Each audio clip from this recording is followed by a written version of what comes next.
बिस्मिल्लाहिर्रहमानिर्रहीम। अस्सलाम वालेकुम स्टूडेंट्स। आज के लेक्चर में हम unit number 3 media and its impact की एक्सरसाइज करेंगे, जो कि आपकी बुक के पेज नंबर 24 से लेकर 28 तक है।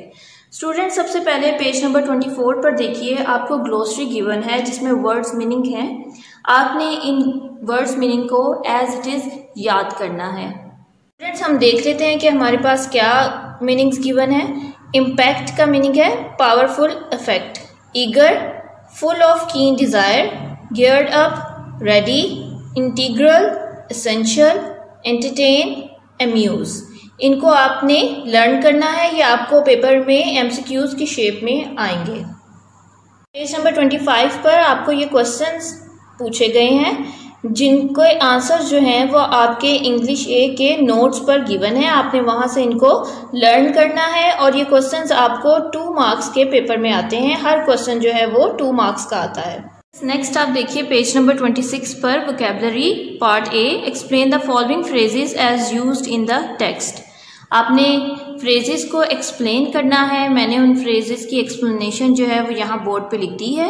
यहाँ से आप नोट कीजिए अपनी कॉपीज पर, नीट कॉपीज पर इंग्लिश एक ही आपने इनको लिखना है। Number 1, geared up completely ready, global village, the whole world considered as a single community due to media. Number 3, a click away, इसके 2 एक्सप्लेनेशन है। Very near, the thing which can be achieved by clicking the mouse. आपने इन दोनों को ही लिखना है और दोनों को लर्न करना है। Constructive role, helpful role for the society, raise awareness to give knowledge, keep an eye watching carefully, a mouthpiece of the downtrodden, express the feelings of oppressed.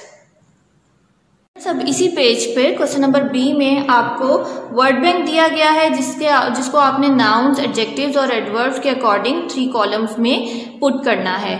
Nouns, name of person, place और thing, यानी किसी भी चीज, जगह या इंसान या शख्स का जो भी नाम होगा वो आप नाउन के कॉलम में पुट करेंगे। और ये कॉमन नाउन भी हो सकते हैं, प्रॉपर नाउन भी हो सकते हैं, किसी भी किस्म का नाउन हो सकता है। एडजेक्टिव यानी नाउन की क्वालिटी जो बताएगा वो कौन होगा? एडजेक्टिव। मॉडिफाई करेगा किसी भी नाउन को, वो हमारा एडजेक्टिव है। एडवर्ब्स, एडवर्ब्स जो हैं ये एडजेक्टिव को भी मॉडिफाई करते हैं, वर्ब्स को भी मॉडिफाई करते हैं और एडवर्ब्स को भी मॉडिफाई करते हैं। और वो जो भी एडवर्ब्स होंगे हमारे पास इस वर्ड बैंक में, हमने उसको 3rd कॉलम में फिल कर देना है। अब हमारे पास जो नाउन्स हैं वो आप देख लीजिए। Media, audience, means, communication, information, impact. Adjectives क्या है हमारे पास? Global, corrective, constructive, false. Adverbs, eagerly, loudly. इसको मैंने यहाँ पर बोर्ड पे लिख दिया है, आप इसको अपनी बुक्स में फिल कर लीजिए इन कॉलम्स को। नेक्स्ट आपके पास ग्रामर का पोर्शन है, question number A.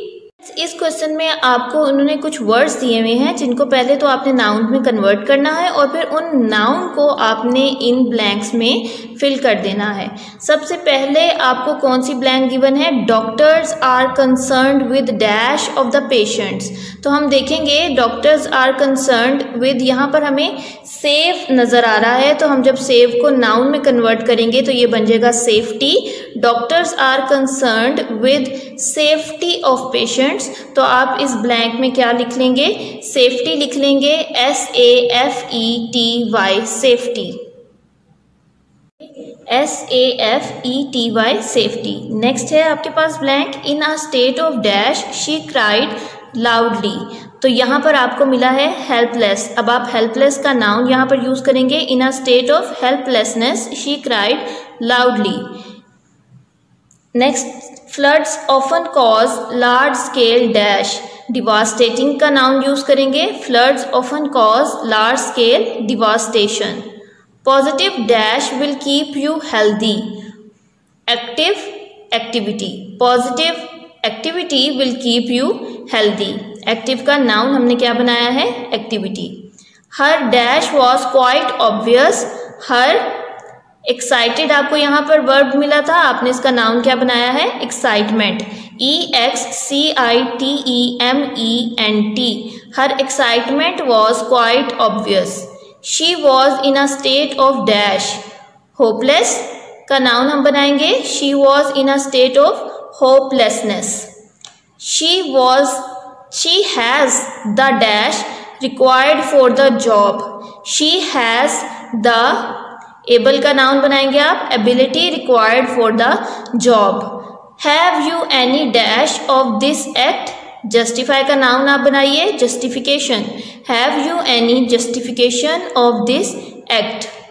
Page number 27 पे देखिए, आपको बी क्वेश्चन दिया गया है identify personal, possessive, reflexive and indefinite pronouns. पहले तो हमने ये देखना है कि ये पर्सनल, पोजेसिव, रिफ्लेक्सिव और इंडेफिनिट प्रोनाउंस होते क्या हैं। पर्सनल प्रोनाउन यानी वो प्रोनाउन जो नाउन की जगह डायरेक्ट इस्तेमाल होगा, चाहे वो सब्जेक्ट में इस्तेमाल हो या ऑब्जेक्ट में इस्तेमाल हो। जैसे आई सब्जेक्ट पर्सनल प्रोनाउन है और मी ऑब्जेक्ट पर्सनल प्रोनाउन है।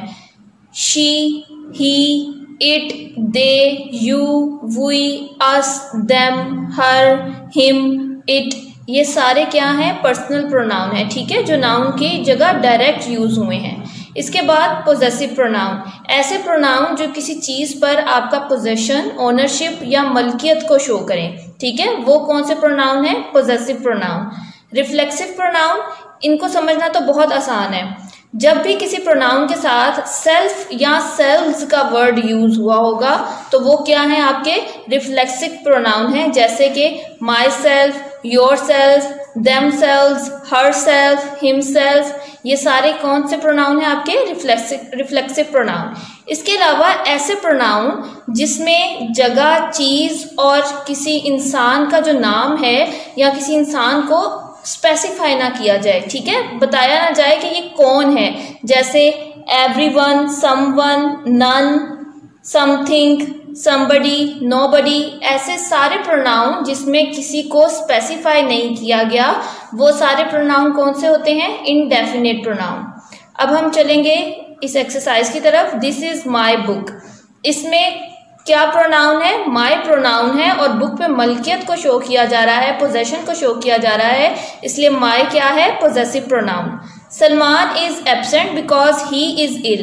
अब इस स्टेटमेंट में देखिए, सलमान नाउन है, इस सलमान नाउन के लिए क्या प्रोनाउन यूज किया गया है? ही, और ही डायरेक्ट नाउन की जगह यूज किया गया है, ऐसा प्रोनाउन है ही, इसलिए ये कौन सा प्रोनाउन होगा? Personal pronoun. Number 3, you will hurt yourself. पहले तो यू डायरेक्ट नाउन की जगह जो प्रोनाउन यूज किया जाए उसको क्या कहते हैं? Personal pronoun. तो यू क्या है आपका? Personal pronoun. आगे देखिए योर सेल्फ, हमने अभी बात की थी कि जिन प्रोनाउन के साथ सेल्फ का वर्ड यूज होगा ऐसे प्रोनाउन को हम क्या कहते हैं? Reflexive pronoun. तो इस स्टेटमेंट में you is personal pronoun and yourself is reflexive pronoun. Next number 4, nobody was there to rescue the child.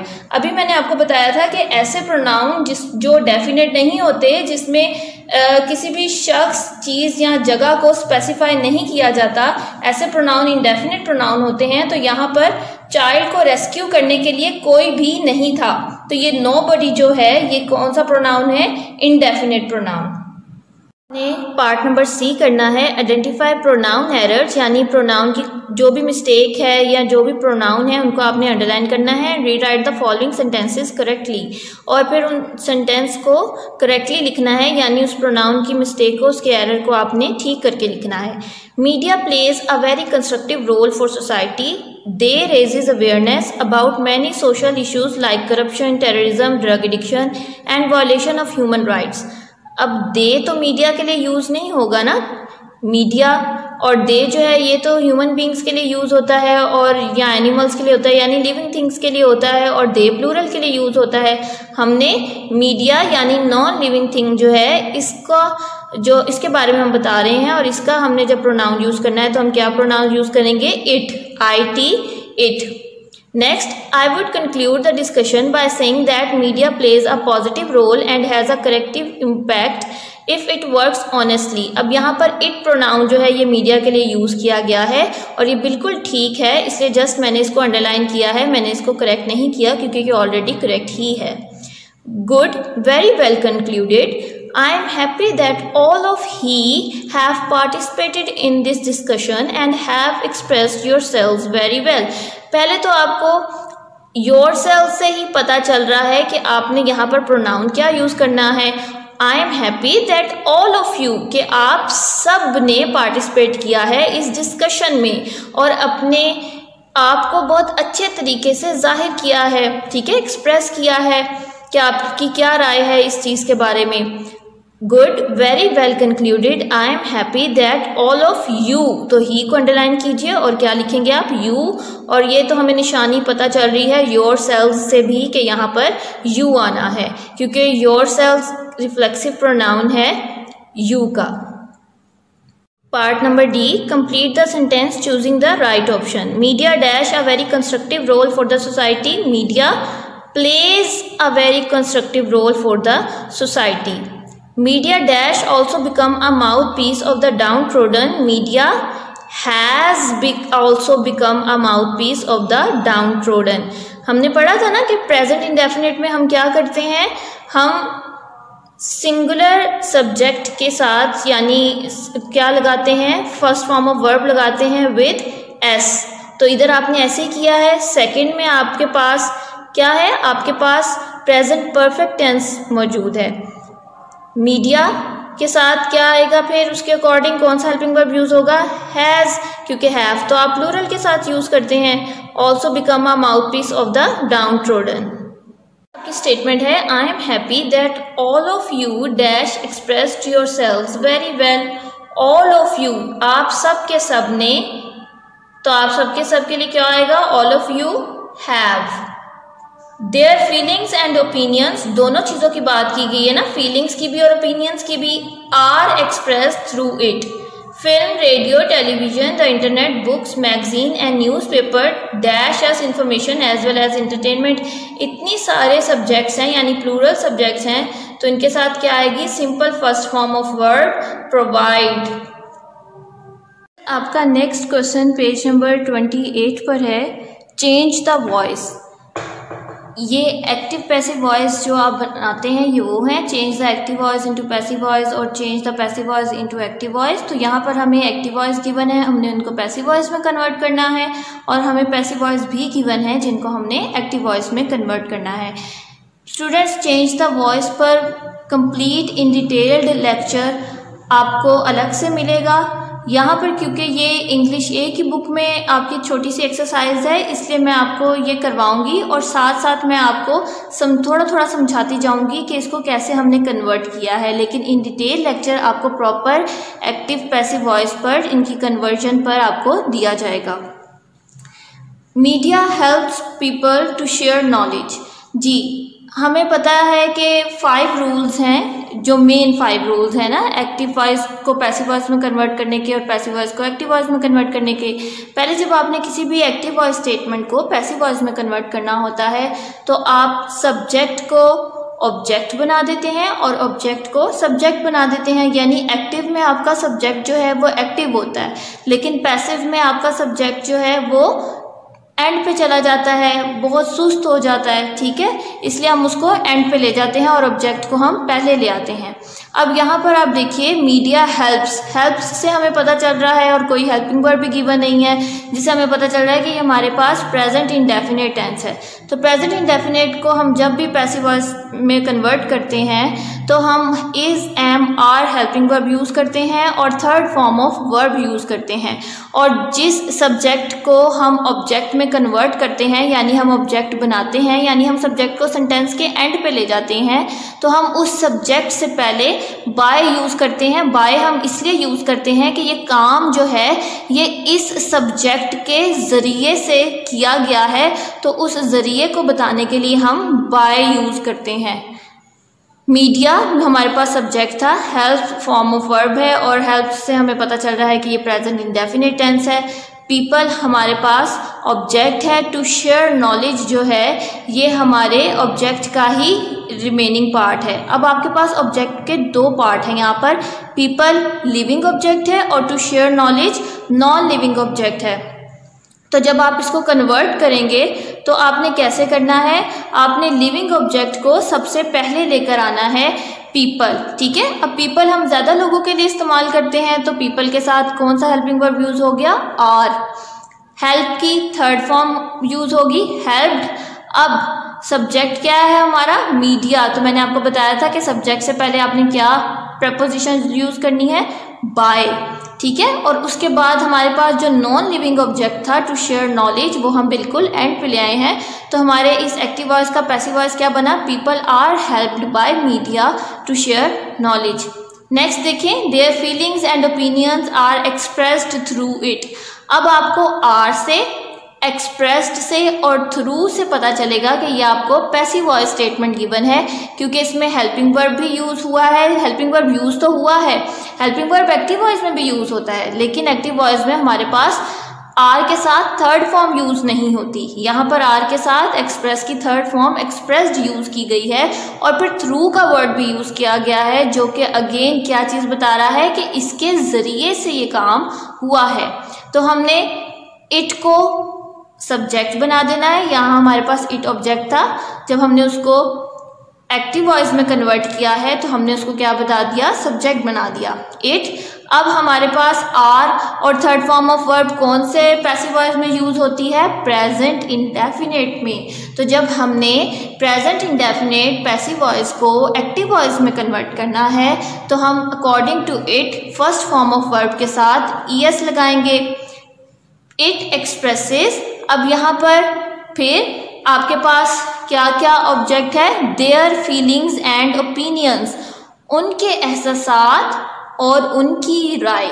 ठीक है, तो देयर आपका ऑब्जेक्ट है जो कि इधर आ गया है फॉरन फॉर्म ऑफ वर्ब के बाद। There feelings and opinions, there feelings and opinions complete आपका ऑब्जेक्ट लग गया। यानी ये तो बहुत सिंपल है ना, इसमें आपने सब्जेक्ट लगाया, फॉर्म ऑफ वर्ब लगाई और ऑब्जेक्ट लगा दिया। It expresses there feelings and opinions, क्योंकि इसको आपने पैसिव वॉइस से एक्टिव वॉइस में कन्वर्ट किया है। Third, media attracts the attention of a very large audience. Media आपका सब्जेक्ट है, अट्रैक्ट्स आपकी फॉर्म ऑफ वर्ब है जिसके साथ एस यूज हुआ है। इट्स मीन कि ये प्रेजेंट इंडेफिनिट टेंस है। The attention of a very large audience आपका ऑब्जेक्ट है। तो अब आपने इसको पैसिव वॉइस में कन्वर्ट करना है।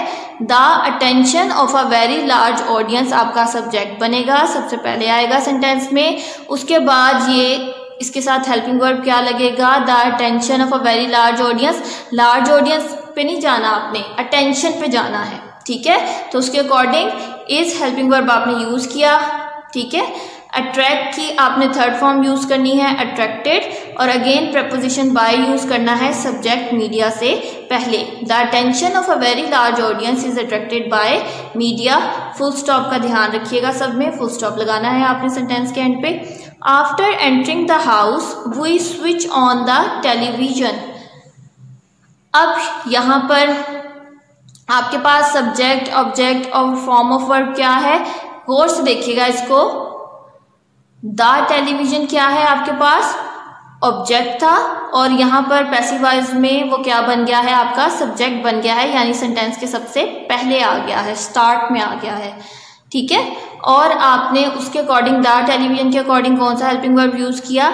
इज। स्विच की थर्ड फॉर्म क्या है जी? स्विच्ड। अब स्विच के साथ आपको यहाँ पर प्रपोजिशन नजर आ रहा है ना, ऑन।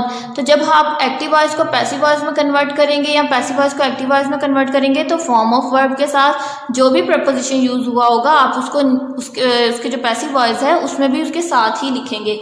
तो स्विच को स्विच्ड में कन्वर्ट किया और इसके साथ ऑन प्रपोजिशन यूज हुआ है, तो आपने ऑन को इसके फौरन बाद लिख देना है। किसने स्विच ऑन किया? वी ने। तो हम वी को किस में कन्वर्ट करेंगे? अस में। तो इससे पहले क्या लगा? प्रपोजिशन बाय, और ये आपका सब्जेक्ट कहाँ पर आ गया? आफ्टर एंटरिंग द हाउस, सबसे एंड में। ठीक है, अब यहाँ पर आपके पास क्या था? जैसे यहाँ पर जो आपका 1 नंबर है, इसमें आपके पास लिविंग और नॉन लिविंग ऑब्जेक्ट्स थे ना। फोर्थ में आपके पास नॉन लिविंग और लिविंग सब्जेक्ट्स हैं। इनको भी जब आपने कन्वर्ट करना है तो लिविंग सब्जेक्ट को आपने पहले कन्वर्ट करके लिखना है और उसके बाद आपने नॉन लिविंग सब्जेक्ट को लिखना है। The television is switched on by us after entering the house, full stop. Next, it not only informs us but also entertains us. अब आप देखें यहाँ पर अस 2 दफ़ा यूज़ हुआ है, तो जब आप इसको कन्वर्ट करेंगे सब्जेक्ट में तब भी आप इसके 2 वर्जन्स को ही यूज़ करेंगे, यानी वी को आप 2 दफ़ा ही यूज़ करेंगे। We are not only informed but we also entertained by it. It 1 दफ़ा यूज़ हुआ था, आपने भी 1 दफ़ा ही यूज़ किया है। इन्फॉर्म से आपको क्या पता चला, प्रेजेंट इंडेफिनिट है, नेगेटिव स्टेटमेंट है, ठीक है। तो सबसे पहले आपने वी के अकॉर्डिंग इस अस को वी में हमने कन्वर्ट करना था जब सब्जेक्ट बनाया, तो वी के अकॉर्डिंग हमने कौन सी वो हेल्पिंग वर्ब यूज़ किया, आर, ठीक है। वी आर, देन आपने नोट यूज़ किया क्योंकि ऊपर भी आपको एक्टिव वॉइस में नोट गिवन था, तो आपने पैसिव वॉइस में भी नोट यूज़ कर दिया। नॉट ओनली इन्फॉर्म की 3rd फॉर्म इन्फॉर्म्ड पे आपने बट यूज़ किया। फिर अगेन आपके पास अस ऑब्जेक्ट था, आपने उसको सब्जेक्ट में कन्वर्ट किया, आपने उसको वी बनाया। ऑल्सो एंटरटेन की 3rd फॉर्म एंटरटेन्ड, किसके थ्रू हो रहे हैं आप एंटरटेन्ड, इट के थ्रू, ठीक है। तो आप इट से पहले क्या प्रपोजिशन यूज़ करेंगे, बाय, फिर उसके बाद इट यूज़ करेंगे and then full stop. We are not only informed but we also entertained by it. मैं फिर से बता रही हूँ आपको कि ये जस्ट अभी क्योंकि आपकी एक छोटी सी एक्सरसाइज है इंग्लिश 1 की बुक्स में, इसलिए ये मैंने आपको जल्दी से करवा दिया है। जो जो इसके आंसर्स थे उन आंसर्स के अकॉर्डिंग आपको समझा के ये करवाया है, लेकिन आपको प्रॉपर एक लेक्चर इंशाल्लाह दिया जाएगा चेंज द वॉइस में, जिनमें हम आपको इन डिटेल इसको समझाएंगे। बात आपकी बुक में जी पार्ट है, पंक्चुएट द फॉलोइंग। आपको एक पैराग्राफ दिया गया है जिसको आपने पंक्चुएट करना है। बहुत आसान तरीका है, अपनी बुक में चैप्टर को देखिए, चैप्टर के अंदर ये पैराग्राफ गिवन है जिसमें पंक्चुएट भी हुआ है। आपने जस्ट वहां से पंक्चुएशंस देखकर इधर यहाँ पर इसको पुट कर देना है और इसको ठीक कर देना है। पंक्चुएशंस सारी यहाँ पर लगा देनी है। आपको जितना एक्सरसाइज का काम करवाया गया स्टूडेंट्स, जो जो चीज़ लिखने को दी गई है आपने वो लिखनी है अपनी कॉपी पर, और जो कुछ आपको करवाया गया है ये सब आपने याद करना है। ये आपके पेपर में सब कुछ इंक्लूड है, ठीक है। इस सब को बहुत अच्छी तरीके से याद करें, और जितना काम मैंने आपको बोर्ड पे करवाया है या बुक पे लिख कर करवाया है आपने वो सारा अपने पास नोट डाउन करना है, नीट कॉपीज पर करना है। जिस चीज़ की जगह आपको बुक में नहीं दी गई वो आपने नीट कॉपीज पर करना है। बाकी जैसे ब्लैंक्स हैं, कॉलम्स हैं, वो तो आपको स्पेस उन्होंने बुक पे ही प्रोवाइड कर दिया, इसलिए वो काम आप बुक पे कर सकते हैं। Okay students, thank you.